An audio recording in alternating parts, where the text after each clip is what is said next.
Welcome to A New Earth, Awakening to Your Life's Purpose, a worldwide web event. Brought to you by Chevy, technologies that go from gas-friendly to gas-free. Sponsored in part by Posted Flags, find what matters fast. Sponsored in part by Skype, bringing people closer with video calling. Welcome, everybody, to week number 4 of our New Earth web class. Thank you again for joining us as we come together to study and to discuss our 61st book club selection, Eckhart Tolle's A New Earth. I am just so happy that so many of you around the world are making time. You're giving time to yourself every week to be awakened, and we're all doing this together. It is really my deepest hope that our collective consciousness will begin to create a powerful transformation, not only in our individual lives, but in the future of our planet. So, welcome to you all, and welcome, sir. Thank you. Yes. A good week for you? Yes, very good, thanks. Very good. So let's do what we've now started as a tradition. A moment of silence. Yes. And the question is where to put our attention. And this time, I suggest we put our attention into the feeling of aliveness within what I call the inner body, to feel that there's actually life inside your hands. A good place to start is always with the hands, to feel, yes, I can feel somehow that there is an aliveness in here. The cells are alive. And that's the beginning of feeling, being able to feel the entire inner body, the energy field, as a global sense of aliveness. And just put our attention there rather than have it in the head. And then we can enter actual stillness. Because stillness doesn't happen until the mind becomes still. Usually the mind doesn't stop until you take attention away from it and put it somewhere else. So we are putting attention into the body. And so we can go into stillness just for half a minute or so.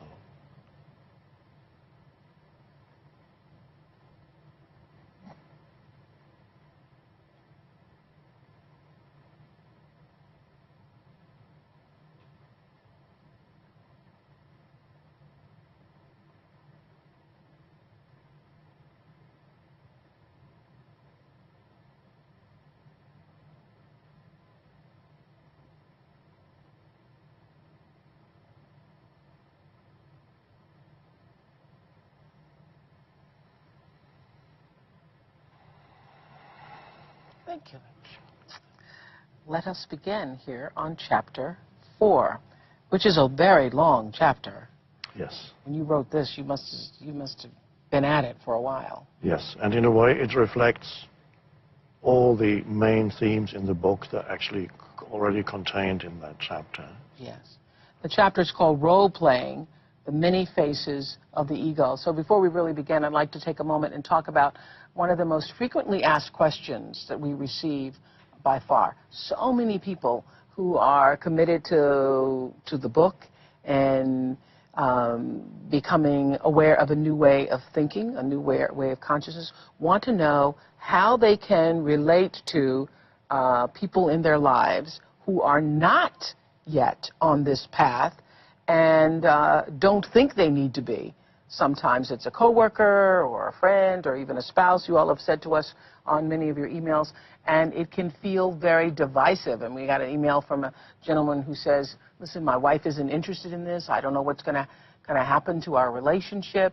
So that question actually came up as one of the last questions from Qatar, the very first session that we had. But it's an ongoing question that a lot of people, the more they become engaged in the book, are feeling and wanted your response to. Yes. The main thing is that the shift can only happen inside you.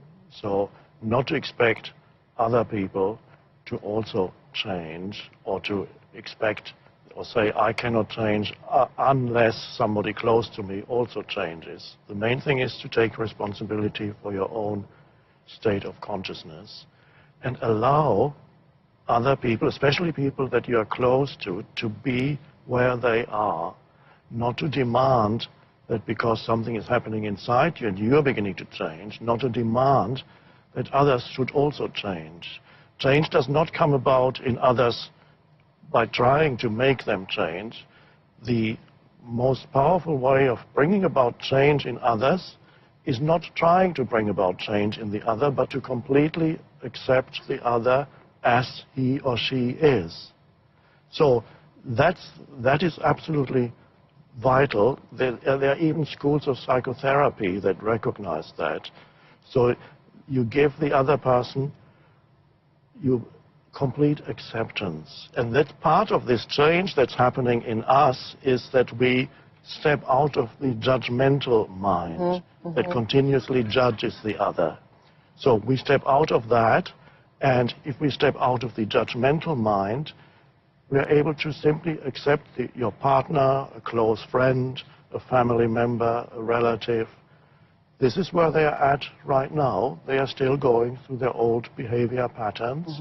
What has changed is you are no longer resisting their patterns and reacting to, and by reacting, reinforcing their patterns. That's right, that's right. So you're not taking part in that game anymore. So part of your change has to be your willingness not to judge, you know, to sit back and to be an observer in your own life, and then to more clearly see the ego in others as you also see it in yourself. Yes. Don't judge it. No. And just know that that's what it is. Yes, and don't mistake what you're observing, the behavior that people manifest. As them. That's not who they are. Hey, hey, hey. And that's a vital distinction, because if you mistake that for who they are, then you will perpetuate that kind of behavior. So that's not, it won't work. Acceptance is vital, acceptance. And isn't it sort of like, I mean, all of you who've asked that question, it's kind of like when people join the church or are, quote, born again. Or, you know, we've heard about being born again in the church, or you find Jesus, or you find Buddha, or you discover a new way of being for yourself, and now you want everybody to go to Jesus. Yes. And you want everybody to believe what you believe. Yes. That is part of your ego that now wants people to believe what you believe. Yes. And so that's a trap one can fall into, even with this teaching, which isn't really based on belief at all. So it's not a new belief. We're not trying to find some new belief. It's going beyond the thinking mind into awareness. But there is always the danger when you discover something new that you want to talk about it. You want to share it with everybody. Others. Well, that's how we ended up with this webcast, because I wanted to share it with other people. And sometimes it works, because sometimes the other person is totally ready and receptive and say, wow, I'd never realized that. But they recognize it from within because the readiness is there. Right. But the readiness is not there in everybody. So some people buy copies of the New Earth or the Power of Now for their friends or relatives and then give them out. And sometimes they are disappointed when the other person says, doesn't make sense to me at all. Doesn't make sense to me, It means they're not yet ready, and that's fine. Maybe they put it on the shelf and maybe 10 years later they're ready. It's quite possible. Absolutely. Absolutely. So now, for class number, I wanted to get that question out because it comes up over and over and over again on our message board. So now we're ready for class number 4. Tonight, we're going deeper into identifying the ego in all of its forms. Chapter 4, role-playing and the many faces of our ego. Let me start by saying that I think the essence, it's a long chapter, so we have a lot to cover in a short period of time, these 90 minutes. But I think that the essence of this chapter is what you say on page 104, everybody, that you are a human being. What does that mean? Mastery of life is not a question of control, but of finding a balance between human and being.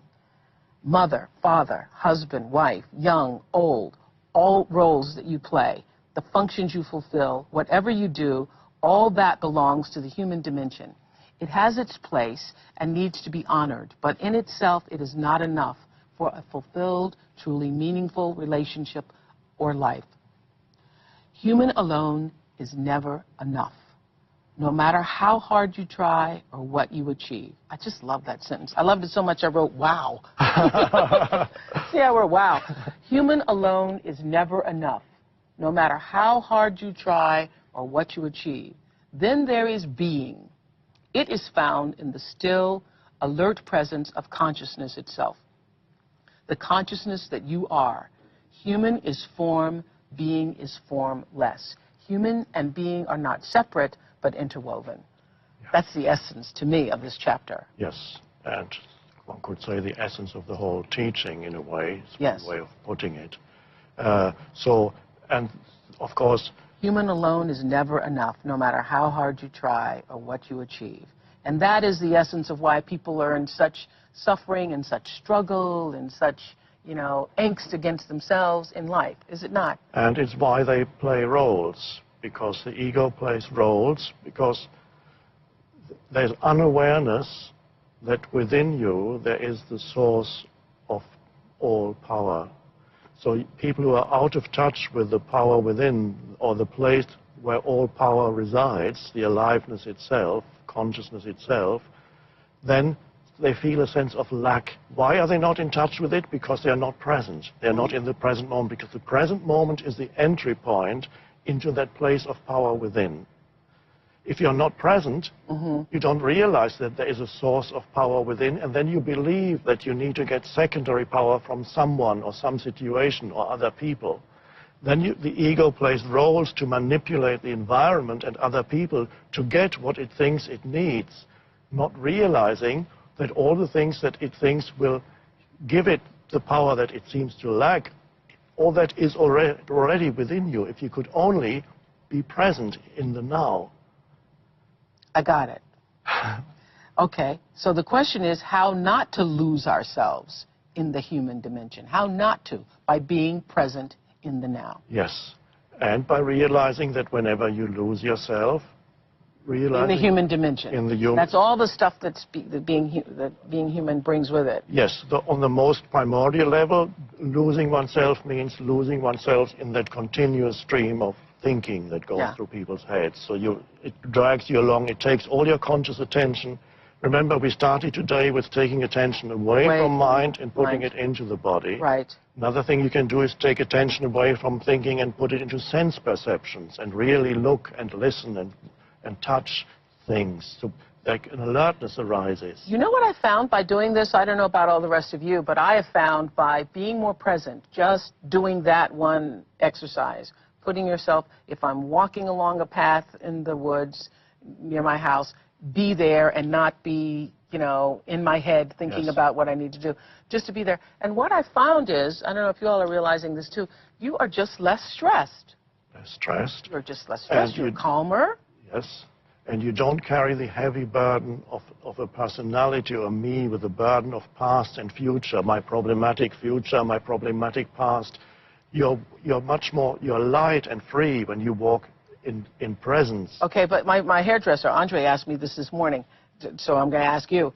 Then how do you ever plan for anything if you're not thinking about the future? How do you ever get anything done? You plan in the present moment. When the time comes to plan, and the time is not when you're walking in the woods. When you're walking in the woods, the time is to be present. Unless you want to go to the woods to plan. You could go to the woods to plan? You could, yes, you could. But it's much more likely that your planning is going to be fruitful if it is preceded by a period of presence and stillness. All right. Any mind activity is much more likely to be beneficial and to be creative if it's preceded by presence and stillness. And then you apply the mind and say, okay, what do I have to do today? And then you make a list. So if you're going to be in the future, do that as a concentrated event or experience. Yes. Say, now I'm going to sit and plan. Yes. And then think about tomorrow. Once you've done that, then you know this is what I have to do, so that you're not continuously in the next moment. You don't project yourself. You play mental movies about what you're going to say when that situation arises. So you trust in life that whatever it is that you need when the future comes will be there. So that's well, as far as practical matters are concerned, future is simply something that you use, like I call it clock time. You make an appointment for tomorrow. And you deal with tomorrow. Yes. So you don't continuously project yourself away from the now Right. To some future, believing that it's going to be more important than the now. It's not. Because what you say on page 122, anybody who is one with what he or she does is building the new earth. Yes. That's how you do it. Being one with what you're doing means being total in what you do, so that the main focus of your attention is not where you want to get to. You know where you want to get to. Right. But the main focus of your attention is on the actual doing now. So this is what the energy flows fully into this. The energy is not diverted from what you're doing now through mental dysfunction, because you're wanting to get there, because then whatever you're doing will be stressful. Because whatever you give your 100% attention to is going to be better anyway. Yes. Absolutely. There was a Zen master, he was watching somebody in a competition, archery, and a man was trying very hard to win this competition, but he just couldn't make it. And then somebody asked the Zen master, what's he doing wrong?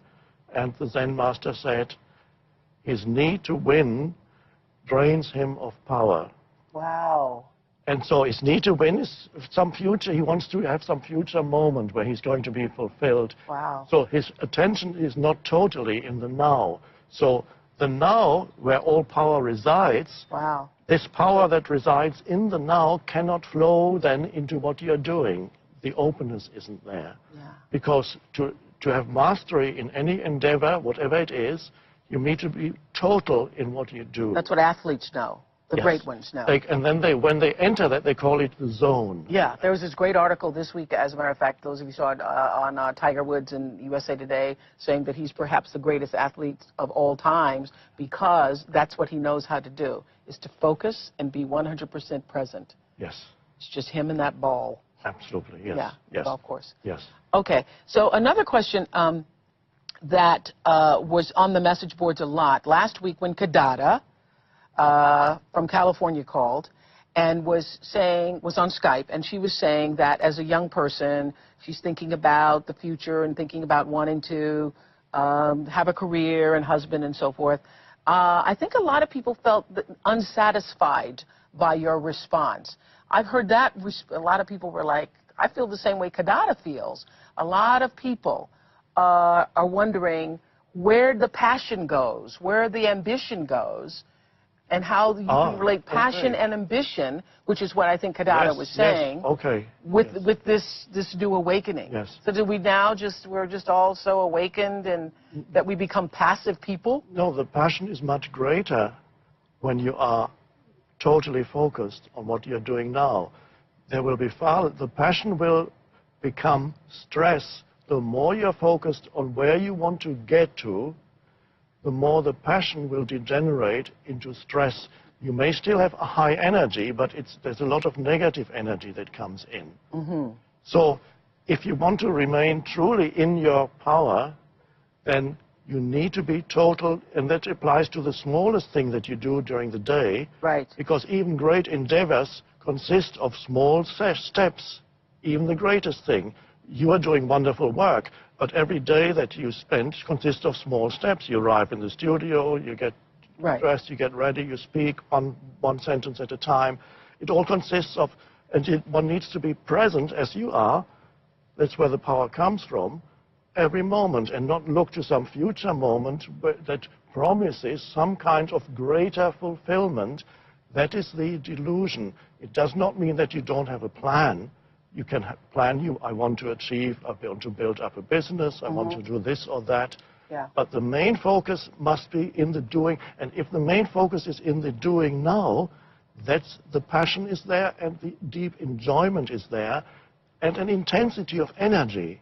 An intensity of energy. Now, people often say that again, what the Zen master said, that his desire to win. His desire to win drains him of power. Desire to win drains him of power. His need to win drains him of power.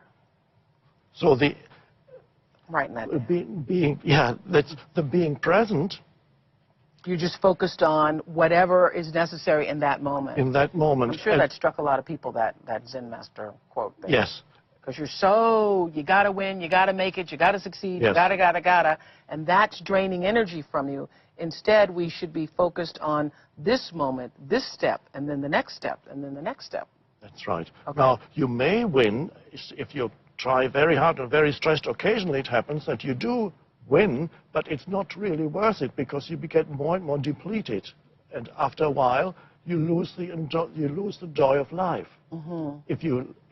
If you spend 5 years of stress and finally you achieve what you wanted, is that worth it? Right. Enjoyment is very important. Am I losing? Is there joy in what I'm doing? Is there an aliveness, an intensity? That's the question. People believe sometimes high energy in our civilization. When there's high energy in what you do, often people believe there must be stress. They cannot imagine high energy in what you do without stress. Mm-hmm. Because that's how we are conditioned, because we're always conditioned to look to the next thing. But there is a much more powerful state of high energy and intensity of energy. I was going to say where the energy is intense and focused. No stress at all. No stress at all.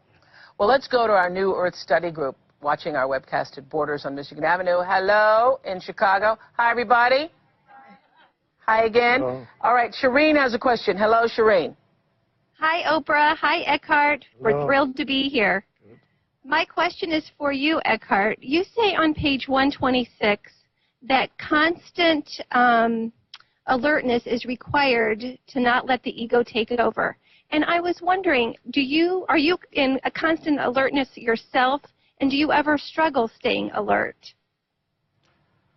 I'm usually present in the now. The intensity varies according to the situation. If I'm sitting alone at home, there's just a background of stillness, and there may be thoughts arising, I may be doing this or that.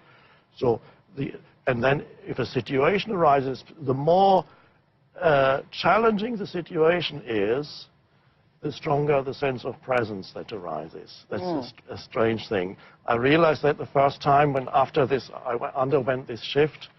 I was actually in a cinema and I was watching a film. It was a Japanese film about the end of the world. And I saw all these things, everything was going up in flames.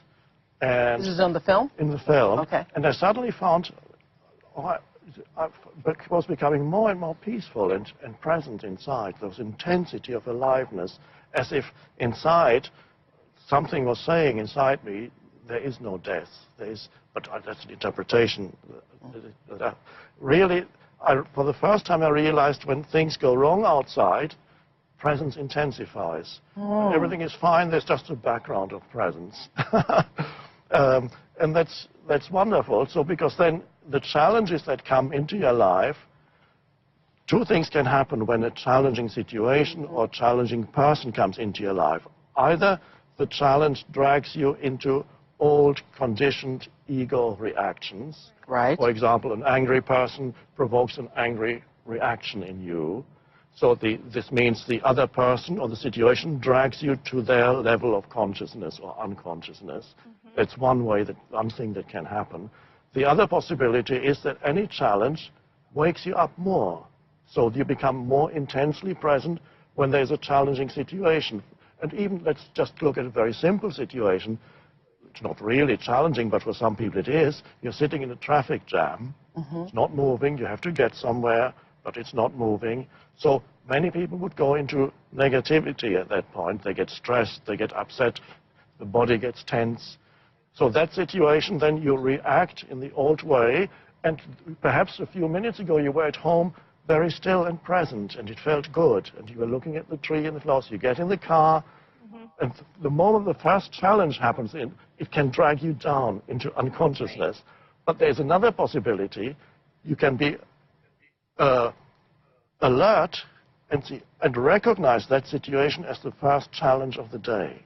And then you say, okay, here I can either go into reaction or I can go into more presence. And suddenly you're in the same situation, nothing is moving, fumes, cars, and suddenly you become actually completely present in that situation. There's an exercise, Shireen, in the workbook that we have for this chapter where we talk about being, there's two, the transparency. Can you describe that? Becoming transparent. Yes. When you react against a situation, whatever it is, something irritating, It could be somebody screaming, children screaming, an irritating noise. And when that happens, it's almost as if you were a wall and whatever the irritations were hitting this wall inside you. And then it hurts because something inside you gets hit. Now, as a practice, what you can do is imagine yourself being transparent. So what before was hitting this wall inside you, and that was painful, that was the resistance, that this shouldn't be happening, that's painful. Now imagine yourself being transparent, and the irritating thing passes through you. You can do it, I mean, for example, one of the most irritating noises is perhaps a drill that goes, yes. They break up the road. And so practice with that.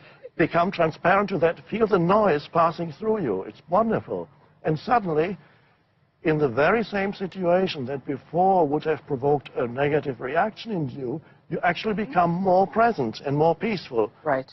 So the very thing that would have made you react now makes you more present. Makes you more present. Also, you talk about the deep lake effect. Would you describe that? Yes. So the lake, if you imagine a vast lake, the surface of the lake changes all the time according to the weather, according to the wind. Sometimes it's rough, sometimes it's very still.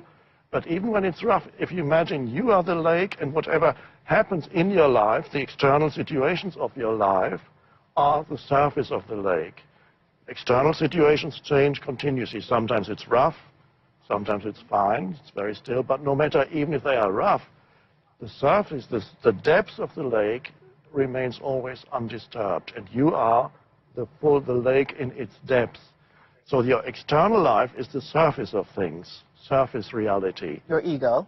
Ego for the world of form, and included in the surface reality is even all your thoughts. Right. Because what we're talking about as the inner depths is deeper than your thoughts and your emotions. And your presence is the bottom of the lake, is yes. the lake, is the yes. full lake. Yes. And it's wonderful when you begin to realize that your inner state is no longer dependent on and determined by what's going on the surface. Yes. Got it. Got it. And that's incredible freedom. That's true freedom. Yes. You can arrive at that place even if you are in a prison cell. And I've had letters from prison. People have written to me and said, we are free. I am free. I have found that place where my inner state is no longer dependent on what's happening outside. Of course, the prisoner would still prefer to be outside. On that level, fine. But that's right. Deep down, there is freedom from external conditions. Because you are connected to the beingness of yourself. Yes. The consciousness of yourself. Yes. And you can use the word being, you can use the word consciousness, you can use the word, a lot of people use the word soul. Yes. Or inner being, yes. higher self. The word doesn't matter. No. The word doesn't matter. Thank you, Shireen, and everybody at Borders. Thank you very much.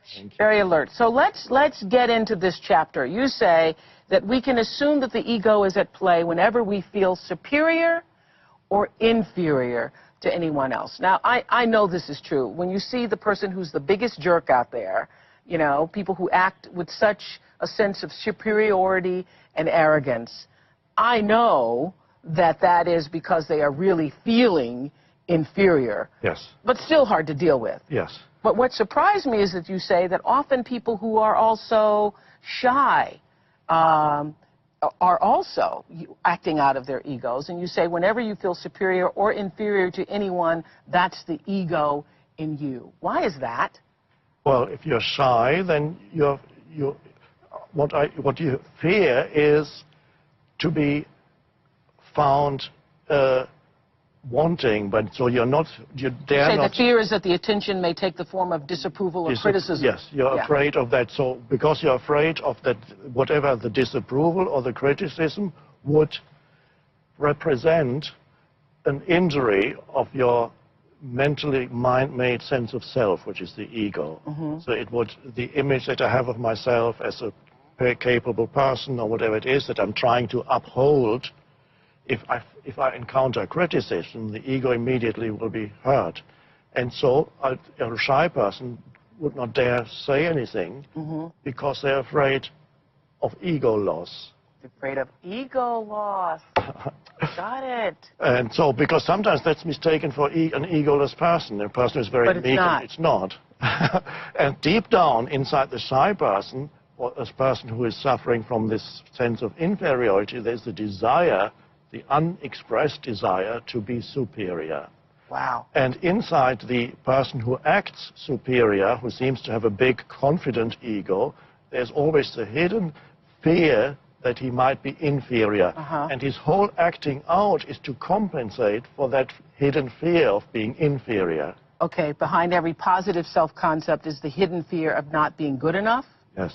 Behind every negative self-concept is the hidden desire of being the greatest or better than others? Yes. And where does self-esteem fit into all of that? Where does real self-esteem, what would true self-esteem look like? Well, first there is the ego self-esteem, which is really, even if you have high ego self-esteem, as we've just seen, there's always hidden fear underneath it. It's always there to compensate for that fear that you feel of not being good enough, of perhaps failing. So you need to play a role of being big to compensate for the fear of failure that's deep down. So but that's usually, the world calls that, the world would say he or she has high self-esteem, if the people who have big egos. But the world doesn't realize that that's not true self-esteem. True self-esteem goes much deeper. It's finding the source of power and aliveness deep inside. We talked about the lake. Realizing that within the depths of your being, there is that continuous source of intense aliveness and power, which is the stillness out of which everything comes, the potential, the unexpressed potential for all form is there within every human being. You just have to become still. So true self-esteem is realizing that that sense of being, that presence is there. It comes out of the stillness. That it comes out of the stillness. And that presence in me is the same as the presence in all people. Yes. And when you recognize that and act from that space within yourself, that is when you have true self-esteem. That's true self-esteem, and self-esteem then is no longer derived from the belief that you are better than somebody else. And so you are not attached to the labels or the roles that you play.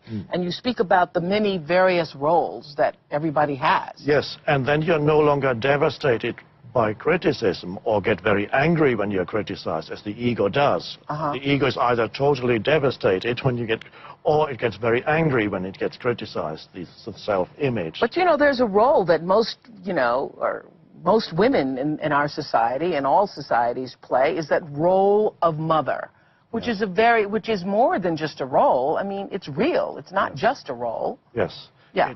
So we need to differentiate between the function that you need to fulfill in this world for a while. Right. So if you have As a child, your function is to be the mother and to fulfill the function of being the mother, which of course is looking after the child, sometimes set limits, what the child is allowed to do, and so on.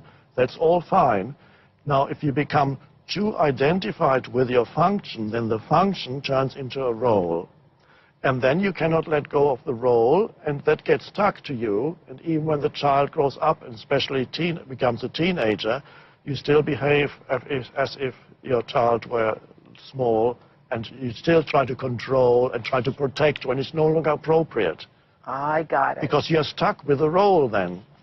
So sometimes when children become adults, the adult children are still treated by their parents who are stuck in the role of parent. They can't let go of the role. Yes, so they believe unconsciously that they need to continue to protect and ultimately control what the child does. Because you don't parent a child the same at every age. No. Absolutely. Yeah. And so they've lost sight of the function that they had as mother, to be guide and to direct and to correct and to help and to protect. And right. Yes. And they want to carry that into the future. Yes. Because they are attached to the role. Yes. Okay. And it's not only when children grow up, even when the children already are still small. Right. If you are completely identified with this role of mother, then also it can become obsessive. So you might become too controlling or overprotective. Certain functions become overemphasized. You go too far in fulfilling these functions. So what was good initially is looking after the child, protecting the child, can become too much. Okay. I got it. Yeah. I got it. Tonight, actress Jenny McCarthy is joining us. Ah. Yeah, via Skype. Hey, Jenny. Hi. How are you? Do you know that when I was reading this book, Jenny, when I was reading my book, here it is, my book's all kind of torn up now, but when I was reading this book on page 104, I wrote, when I read, as you look at, listen to, touch, or help your child with this or that, you are alert, still completely present, not wanting anything other than that moment as it is. And this way you make room for being. In that moment, you're present, you're not a father or mother, you're the alertness, the stillness, you are the being behind the doing. I wrote Jenny McCarthy because that reminded me so much of what you had said about your function as a mother. Yes, absolutely. You know, I read this book when it first came out, and that was one of my big wake-up calls. Realizing that when I was with Evan, all I needed to do was just be with Evan. And our relationship bloomed. Like you wouldn't believe, the love connection was there. He was getting fulfilled because he knew, even when Evan wasn't able to speak, this was when Evan still wasn't able to use words, energetically he felt that I was with him, that I was being with him. And I'm so grateful, Eckhardt, that you taught me that. So did you have a question, or do you... I do have a question. Okay, it's long, so bear with me. It's not that long, but bear with me. One very common emotion that I have personally experienced and that I have seen in many mothers is this emotion called guilt. Mothers today experience a few different forms of guilt, and I'm going to explain 3 different versions where I'm sure moms listening right now, one of them will say, that's my guilt. Yeah. The first one is the 9-to-5 working mom feels guilty for leaving her baby with the nanny all day. The second one is the stay-at-home mom feels guilty for getting bored playing with her, her son or daughter all day long. I mean, sometimes you can only play choo-choo so long and you can't do it anymore, and you feel guilty for not wanting to do that. And the third, the last one being, and this one I can really connect to, the thousands of mothers I've met who have children with autism carry a huge amount of guilt with them. It's hard for me to get out, sorry. Take your time. Yes. I haven't cried yet in one interview, so I'm sorry, but a huge amount of guilt that it's in some way their fault, our fault, that our child became autistic. So my question is, can you offer some insight as to how we can look at things differently, from a different perspective, and how to alleviate this guilt that we carry as mothers? 9-to-5 guilt, choo-choo guilt, and feeling guilty because your child has autism or whatever your child has, and that you are somehow responsible. Thanks, Jenny. That was so well said. Thank you. Thank you. Before I say anything, I read your book when it was still in manuscript form. You gave it to me, and I was very impressed by what you did with your child, the courage that you had, where other people would have succumbed and fallen into negativity or self-pity. You were able to turn it all around and make it into something very positive, at the same time helping many other people, not helping your child, but helping many other people. No, Thank you, and Eckhardt. you still feel guilty, of course, that's the structure. Even after all this wonderful work that you have done with your son, it's amazing, isn't it, that there are certain structures in the human mind that operate no matter how much good you do, the structures carry on playing themselves out, and they are part of what I call not the content of the ego, but the structure of the ego. So nobody could have done a better job than you with your boy.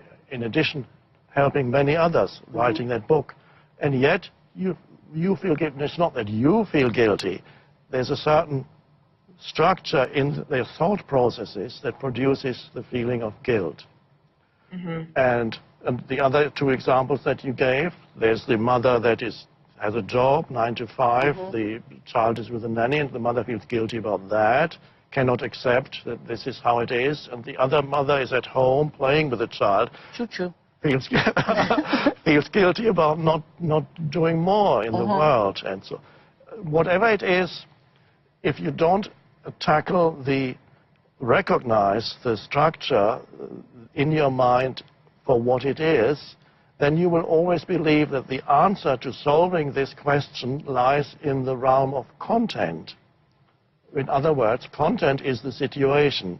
So if I change the situation, perhaps I won't feel guilty anymore. Then this would be, if you think that this so-called problem, it's not a real problem, it's a mind-created problem. If you believe that this problem can be solved on an external level by changing something that you do, it will not, because no matter what situation you go into, the guilt will come back. Because in this world you are limited, you can't do everything. You either do this or you do that, but you cannot be both at home and at work at the same time. So the mind, no matter what situation you go into, will bring up the same structures. So unless you're very alert and you recognize that these are egoic mind structures, nothing to do with content, then you realize that one of the jobs of the ego is to blame others. Another job of the ego is to make yourself feel guilty. Both of these things strengthen your sense of identity. They are negative senses of identity. And the ego loves to have a strong sense of identity, and no sense of identity is stronger than a negative one, where you condemn yourself for something. And you can see, from an objectively speaking, it doesn't make sense to feel guilty in your case and in many other people's cases. Yes, because if you have to work 9 to 5 to provide for your child, and make a safe home for your child, and food on the table for your child, you're doing the best you can. You're doing the best you can. And your mind works according to its old conditioning. So recognize, when those thoughts come, recognize that these are not actual valid thoughts that are actually concern a true situation. They are thoughts generated by the ego. And if you can recognize them as thoughts generated by the ego, structural, not content-based, then in the moment of recognition, they begin to lose their power over you. And they will try to come in. It's not, you can't do it just for once. They will try to come in the next day. Because you, Jenny, wrote that book. Obviously, I read the book, too, because you were here and shared the book, with our audience. You refused to take no for an answer. You fought for Evan. You did the best you knew how to do. And when you didn't know, you sought other answers to figure out the best to do. So there is a part of you, the part of you that is really you, right, Eckhardt? Yes. That knows that. Yes. True? True, Jenny? True. Absolutely. Yeah. And that little crazy talk in your head is just that. Crazy talk in your head. That's a good expression. Yeah, that crazy talk in your head. Yeah. I just had a huge awakening moment when he said that within me. So I get it. Absolutely. Yeah. That's a wow. That's a wow. Thanks, Jenny. Wow. Thank you both so much. Say hello to my palsy wowsy, Jim. I will. He sends his love. Yeah, he sent me flowers after he was on for Horton Hears Who and said... I know. I made him. Oh, you made him. Okay. His note said from your palsy wowsy. Okay, thanks. Thanks a lot. Dion is calling now from Port of Spain, Trinidad. Dion, what's your question? Hi, Oprah. Hi, Eckhardt. Nice talking to you. Thanks for having me on. My question is, although I'm now aware of some of the roles that I've played, it's still really easy to slip back into them sometimes. And I'm at the stage where I recognize that I've been playing a role after the moment has passed. But I'd like to know, how do I recognize it in the moment before it happens, especially in those unexpected moments? About playing a role, did you say? Yes. Yeah. Yes. So sometimes I'm aware of a role, but I'm only aware after the moment has passed that I've slipped back into some of the roles that I've recognized. Okay. I'm just trying to figure out, how do I stay in the moment and recognize the role before it happens, so I don't slip back into the same old game. Mm-hmm. Okay. Oh, yes. Well, this is a very common thing that happens to people as they grow in awareness. At first, the awareness does not reach many of the conditioned behavior patterns. The awareness at first, and this applies to many, many people, I've heard this so many times, people in whom the awareness begins to grow, this dimension that we call presence or awareness.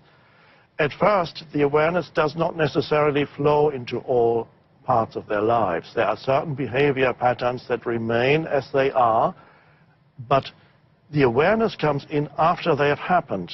So in this case, in an interaction that you have with other people, you play a certain conditioned role without knowing it, so you are the role. Yeah. When it's over and you go away from that situation, suddenly you realize, oh dear, I did it again. I played that role again, whatever the role is. And that is how awareness at first comes in many cases, after the event.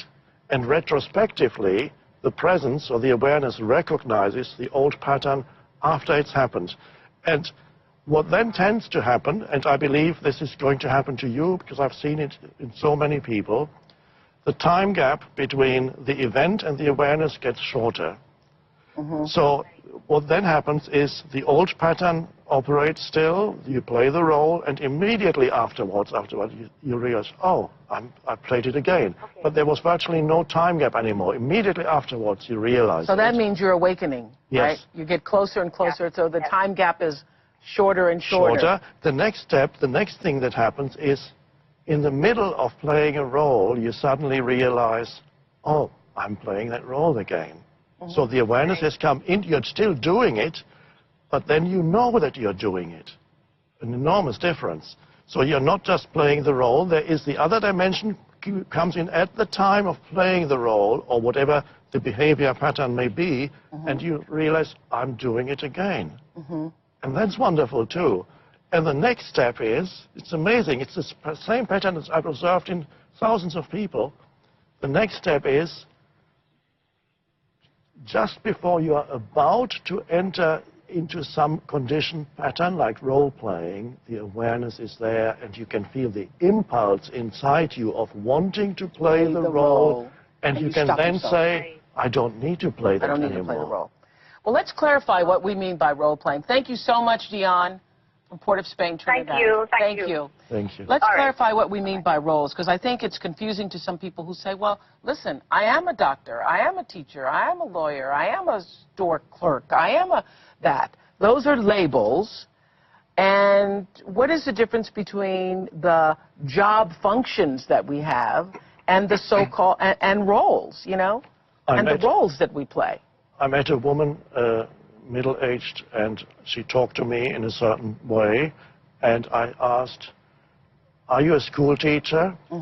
And she said, now, how did you know that I'm a school teacher? She did that? She was, because she talks to people as if she were talking to the children at school. So, and even when she said, how did you know? She was pointing a finger. You naughty boy, how did you know that? Yes. Of course, that's how I knew it, because she had become completely identified with her function. So the role took her over. She couldn't leave it. She couldn't leave her function behind after work. Even inside her family, she behaved like a teacher. You say when you adjust the way you interact based upon who you're talking to, you're playing a role. Yes, that also. So do we talk to everyone the same? No, most people, but you need to have some power of self-observation, which is another word for awareness. We talk to children differently. Yes. Friends differently than we do a head of state. Yes, or a so-called important person and a so-called not important person. The janitor in a building different than you speak to your boss. Yes, and this is very interesting to observe in oneself. Because you need to observe it in yourself, otherwise you won't know that you're doing it.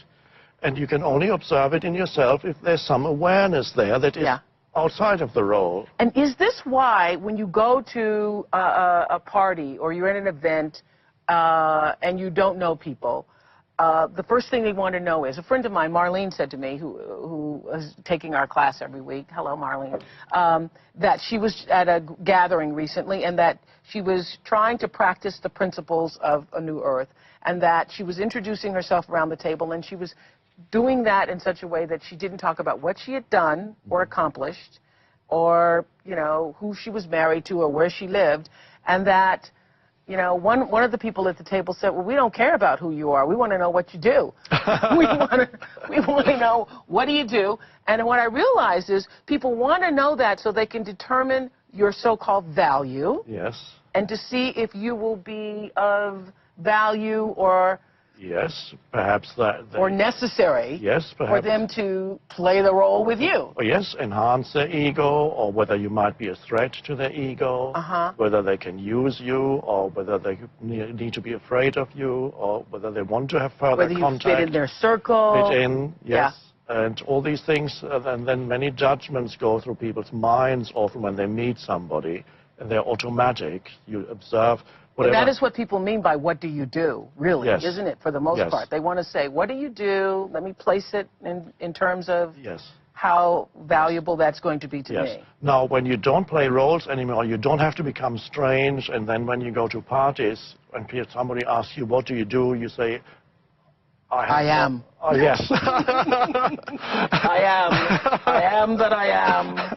That is all that I am. This is the basic truth, but you don't need to say that when you go to a party. You don't? You can actually talk quite normally without being identified with what you say. If people ask me...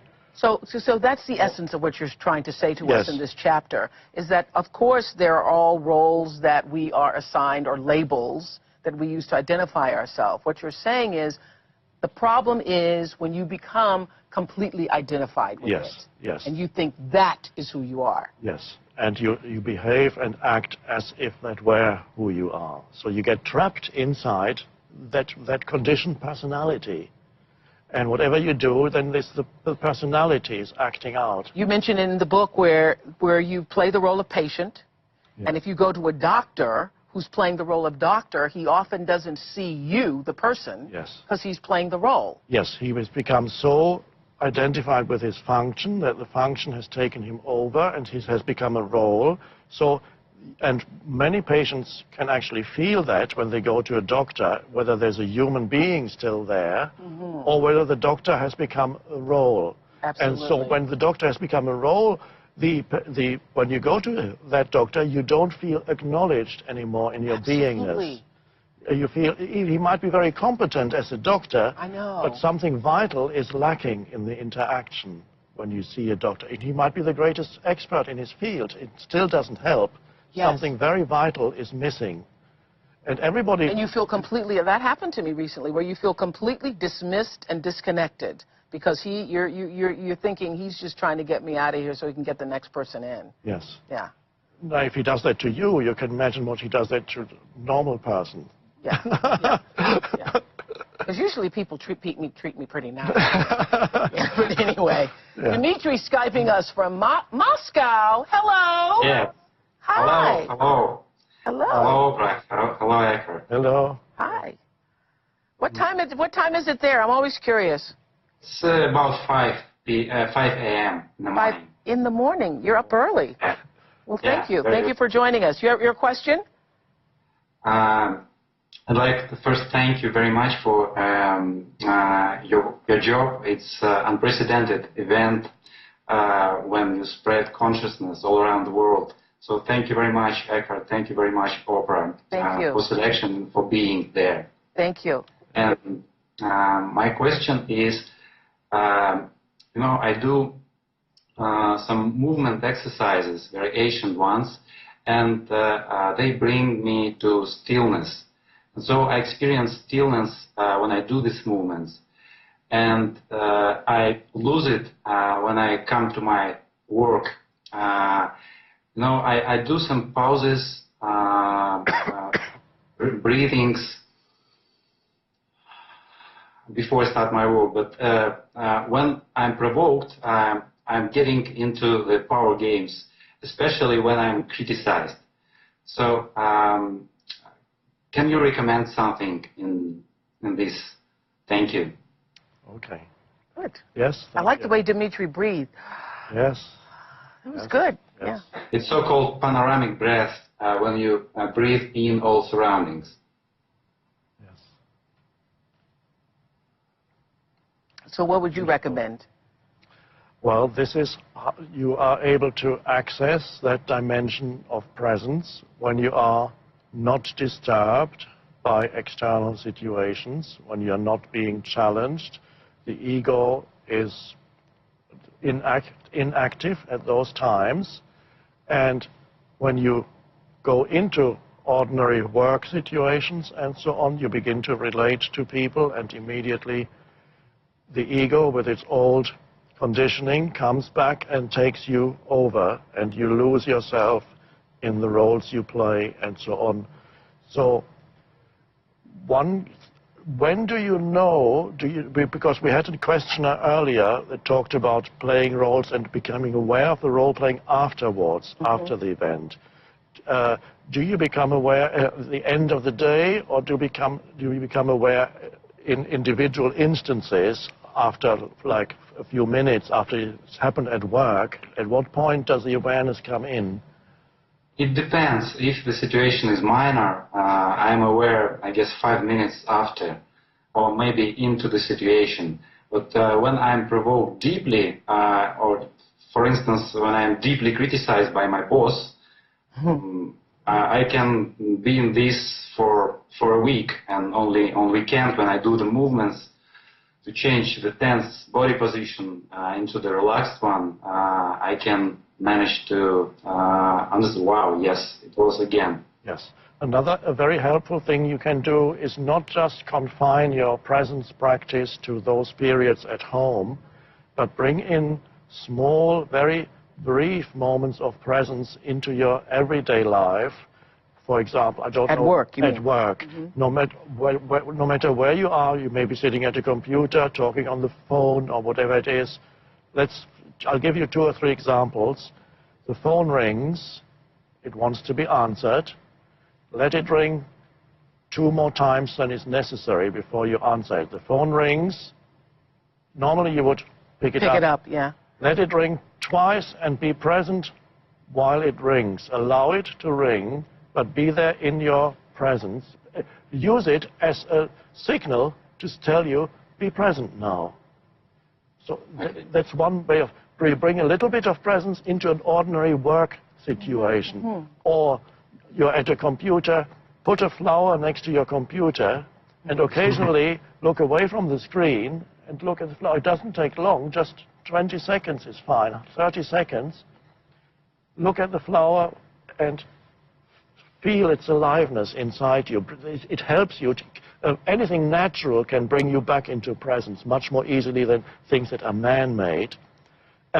In a body, at work, when you are, find a moment, turn away from your desk or whatever it is, and feel the aliveness.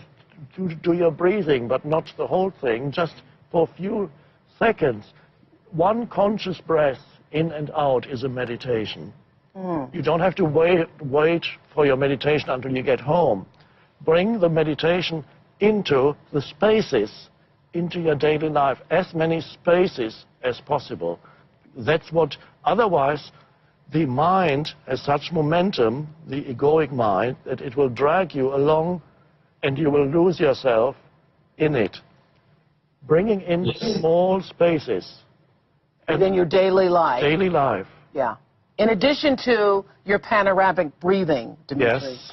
That's beautiful. And then you will find that in the midst of situations, the awareness is more likely to be there. And you may have listened to what I said to a previous questioner about becoming aware after falling back into old conditioned behaviors. And you will experience the same thing, especially if you practice bringing these spaces of awareness into your daily life. Then you will find that gradually presence will be strong enough even when your boss speaks to you and criticizes Even when he's on the 3rd ring. So it's a gradual process where presence goes into every aspect of your life gradually. It permeates your everyday life because that's what is needed. Even if you were the greatest meditator and you could achieve sublime states twice a day at home when you meditate, it wouldn't help you if presence does not permeate every aspect of your life. Yes. And because otherwise you'll be like the father who was he was doing in Buddhism they have a metta meditation. It's called meditating on loving kindness. So you sit there and say, I love all the people in this house, I love all the people in this city, I love all the people, or all the people, all the people in this house be at peace, all the people in this city be at peace, all the people in this country be at peace. And then the daughter comes in and says, Dad, and the father says, leave me alone, can't you see I'm doing loving kindness meditation? Thank you, Dimitri. It goes back to what you were saying earlier. Can I sense what you said on page 79, this is in last week's chapter on Core of the Ego. Can I sense my essential beingness, the I am, in the background of my life at all time? Yes. That's what you're saying to him. To be more accurate, can I sense the I am that I am at this moment? Can I sense my essential identity as consciousness itself, even when my boss is yelling at me? And then perhaps precisely in moments of greatest challenge, there's a greater intensity of presence. Because those moments would be his most sacred moments, would they not be? Yes. That's how you know. It's when your greatest challenges become, instead of drawing you into unconscious reactions, when your greatest challenges intensify your presence, then that's how it works. That's the miracle, and that's how the beauty of this work. Thank you again for Skyping us from Moscow. Thank you. Thank you very much. Thank you very much. Thank you. Eckhardt, I'd like to tell that I'm very familiar with your voice because I have some recordings of your talks. So your voice already permeated me. And thank you very much for bringing presence into the life of this planet. Thank you. Thank you. Thank you. I like all your books in the background there too, Dimitri. It's very nice. So I want to look at some of the email questions, there's a question from Grace in Pleasanton, California, that says, since I've been an owner of a dog, I find myself so much more in the present. My question is, why am I naturally so much more present with an animal than I'm sometimes dealing with people? Ah, yes. Well, the animal does not provoke thought activity because the dog is not thinking. When the dog looks at you, the dog is not thinking what kind of a person you are. The dog is not judging you. The dog is at a state of consciousness prior to the arrival of thought. So the dog is, and that state has certain similarities with the state of presence, which is a state of going beyond thinking, where we are going. In both cases, if you are... So in that way, the dogs are a little more enlightened than we are? In some ways, the dogs are more connected with being, than we are, than normal humans are. Normal humans are. And so... because that's where they are all the time. Yes. And I sometimes call them dogs and cats particularly because that's the pets that for millions of humans are very important in their lives. Right. I call them guardians of being. Guardians of being. Because for many people, they fulfill that function. For many people who are so lost in their minds, so much involved in their thought processes, the only moments they have when they are not trapped in that is when they're relating to their animal, their pet. All right. I have to get to this quote. Oh, wait, well, I'll get to that in a moment. You say that the role of the parent should not be to spare children from all suffering. Why not? Because, first of all, you can't. It would be futile to even attempt. Of course, you protect the child as much as you can. But every human being has to go through a certain amount of suffering. You cannot come to this planet and avoid suffering. Because that's what being a human being is. Yes. And there's some discord. Yes. Yes. And that is how we grow. If there were a human being that could have avoided all suffering, that human being would be totally superficial and totally identified with the external form of things, because it's suffering that drives you deeper, drives you within, where you need to find... And by suffering, do you mean not getting what we want? Well, that's one form of suffering, too. There are different forms of suffering. Many forms of suffering, of course, are generated by the ego itself. These are ultimately unnecessary forms of suffering. Right. But they are necessary for as long as you are unconscious. And another word for suffering would be challenges or difficulties, correct? Yes. Yes. Challenges... so you can't be a human being without being challenged? No. That would be... you would miss the whole purpose for being here. Okay. So you need to see, even your children will not escape. They will, sooner or later, and usually sooner than later, they will encounter their form of suffering, whatever it is. You protect them as much as you can, but when you see certain things are inevitable, they may do things, unconscious behavior, they may generate their own suffering, self-generated, or it may happen to them from the outside. But no matter what, it will happen, and then rather than going into intense anguish, see, this is human suffering, and every human, you had to go through your forms of suffering. In my case, for example, my parents had very heavy pain bodies. There was constant conflict at home, and that was my constant suffering. Pain body, that's next week. Yes. Yes. We'll talk about that. Okay. No, finish the sentence. I just wanted to say so, this, of course, not only applies to children, it also applies to other people that may be close to you and going through their suffering. You do what you can to help them, whatever you can. The important thing is that you don't go into anguish yourself, because by going into anxiety and anguish yourself, you're not helping them at all. Okay. Because whatever state you are in transmits itself to others. How does playing a role at work keep us from being powerful? Well, if you play a role at work, you always have a secondary motive in what you do, because the ego is at work. Mm-hmm. You are not totally focused on the task at hand, because there is some self-interest there. You want to protect yourself, you want to get credit for yourself, you want to perhaps eliminate other people around you, or perhaps you want to use other people for your own purposes. A lot of times this happens when people get promoted to supervisors. Yes. You know, they were really good in whatever position they had, and then they get promoted to supervisors, have a little more power, means Yes. they're not just now functioning at work for themselves, but now they're over other people, and a little bit of power goes to their heads, and before you know it, that's absolutely trouble. right, and that's the ego.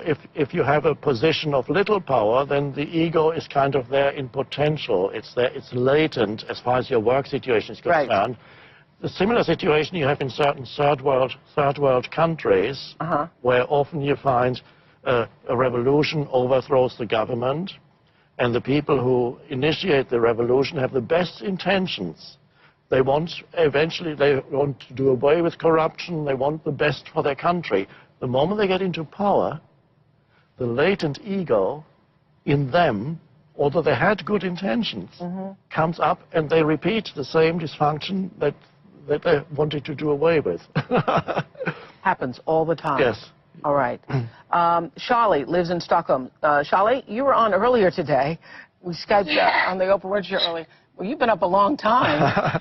I hear you have a question about raising your 3-year-old daughter. Go ahead. I do have a question about that. A lot of it, I guess, has been answered just by listening to tonight's show. But the question about her is, how do you stay present when you're trying to discipline your child and she starts screaming and shouting? And she's only 3, so I can't really explain to her that it's really your ego that's coming out. And I feel like she's learning these roles. I guess my question is, you know, I want to raise her as a more conscious human being. You know, I don't want her to be awakened at the age of 35 like me. So how do you raise a more conscious child? And how do you stay more conscious when you're dealing with conflict? Because I don't want to set a negative pattern for, you know, when she's 16 and she wants to borrow the car, for example. Yes, yes. I would suggest that you first of all, pay more attention to your inner state than to what is happening to your daughter. Because I believe you experience perhaps your daughter causing you feelings of anxiety sometimes. Yeah, right on. You believe Absolutely. that? Now, that seems to be the case, that your daughter, by going through certain kinds of behavior, causes you feelings of anxiety, but ultimately that is not the case. You cause yourself the feelings of anxiety. When your daughter refuses to eat, she's not making you anxious. Only you can do that. So it is vital what state of consciousness you are in, what emotional state you are in when you are relating to your daughter. Because if you're often in a state of anxiety, you get into a vicious circle. The anxiety that you believe was caused by your daughter's behavior, but is ultimately caused by your reaction to your daughter's behavior, that anxiety then will affect her. And that is a nervous energy field that will provoke further so-called bad behavior in her, because children absorb. I was going to say, a 3-year-old is absorbing that and picking up that energy more than even your language. Yes. They're picking up the energy that you carry. Yes. Right. Yes. Yes. So because that is their language. That's right. Yeah. And so your first realization your first interest needs to be in any situation with your child. Okay, there's the external situation, there's what the child is doing or is not doing but should be doing, or screaming, or whatever it is, or not eating, not wanting to go to bed, whatever children do. But your first interest needs to be, okay, what's my inner state right now? Am I accepting this moment, no matter what form it is? Am I saying, what I suggest is the little mantra that I recommend is to ask yourself whether you can be there as the space for whatever your daughter does. Can I be the space for this? And this is a general thing that many people will find helpful, no matter what situation you go into in life, at work, at home, wherever. The present moment, am I able to accept this moment as it is, or am I saying, this should be different, you should behave differently, but she's not behaving differently. She's behaving the way she's behaving right now. You need to accept that right now she's screaming, if that's what she does. There it is. Can I be the space for that? And then you see her screaming. This is related to the little exercise we had earlier, where you felt yourself becoming transparent to an irritating external situation, so that you don't have a reactive barrier inside you. That's hard to do, though, when your child is screaming, because your immediate instinct, I would think, is to stop the child from screaming, to resist the screaming, to try to prevent more screaming.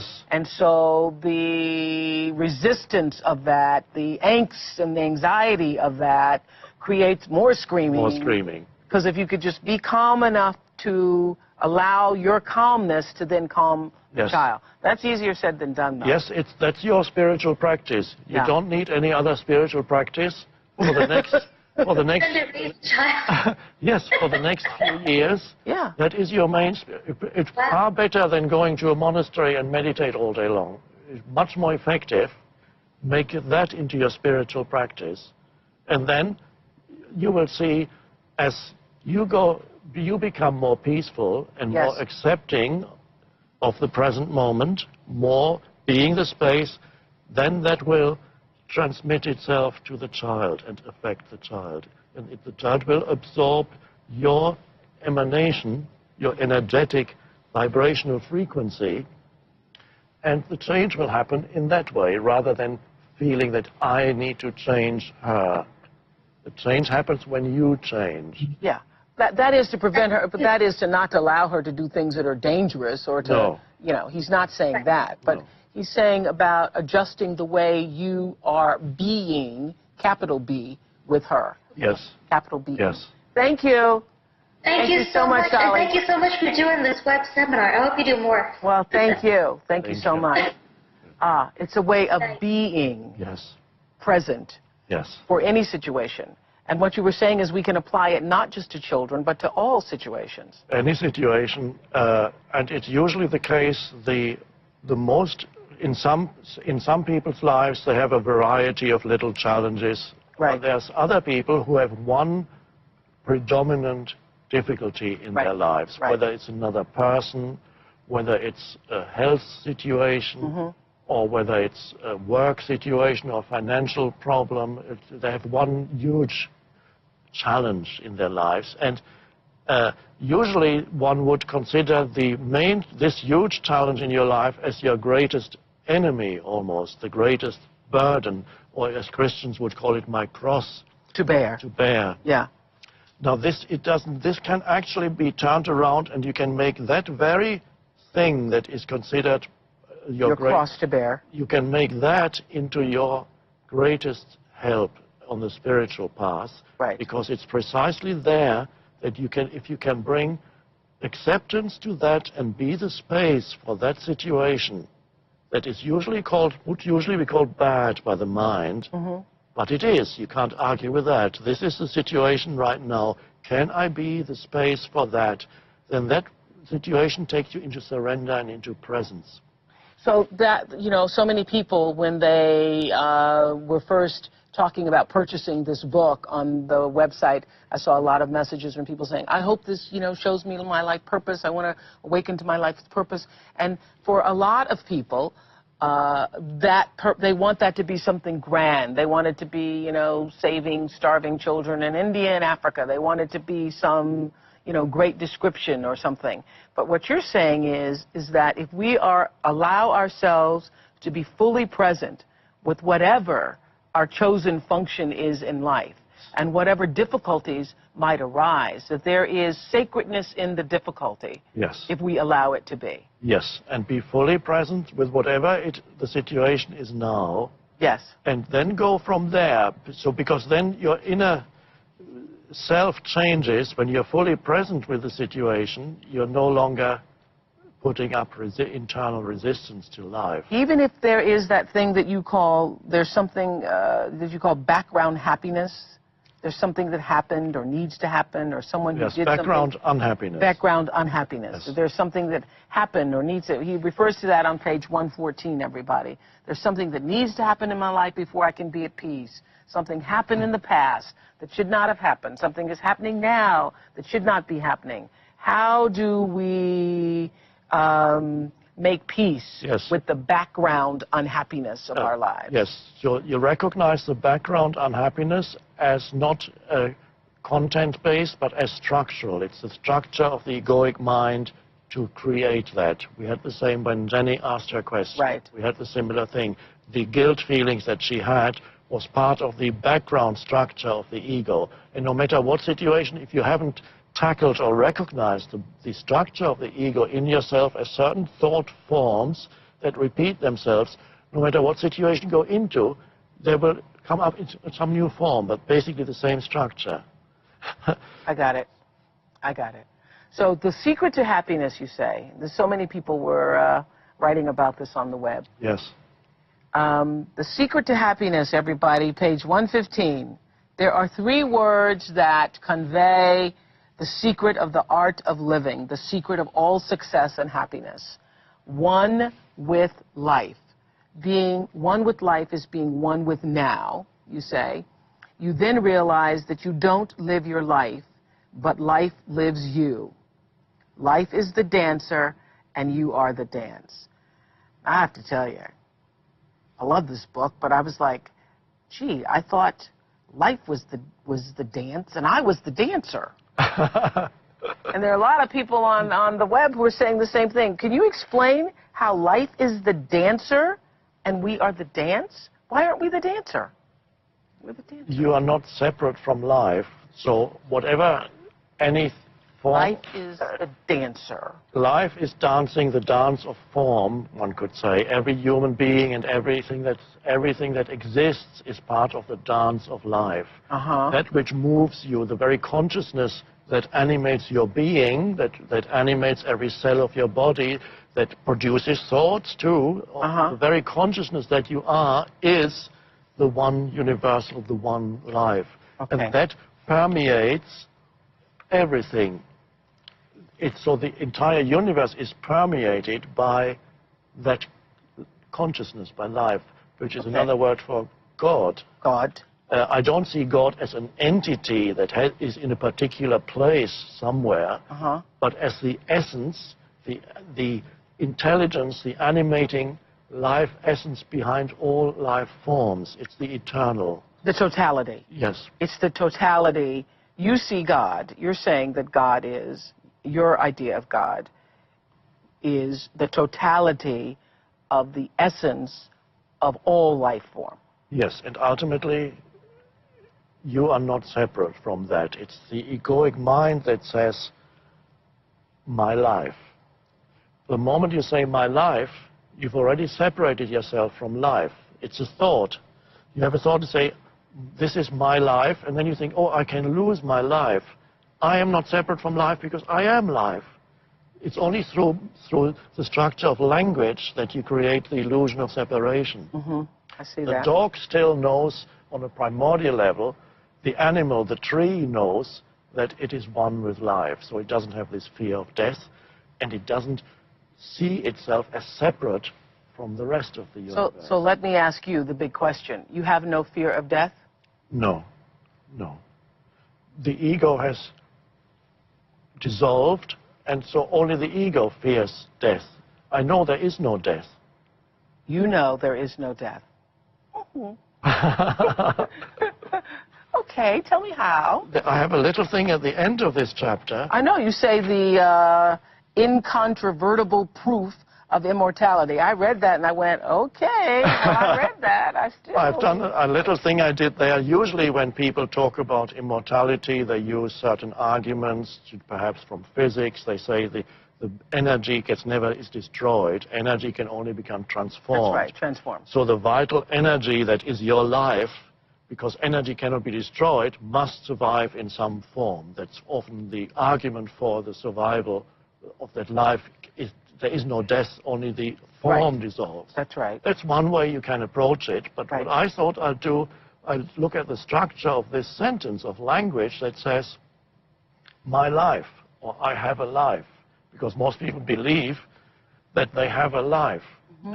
And they also believe that they can lose their life. Now, if you look at that sentence and say, I can lose my life, then I am separate from life. So there is no such thing as my life, you say at the end of this chapter, page 128. Because I am life. I am not separate from life. I am an expression of the one life, a temporary expression in this form of the one timeless and formless life.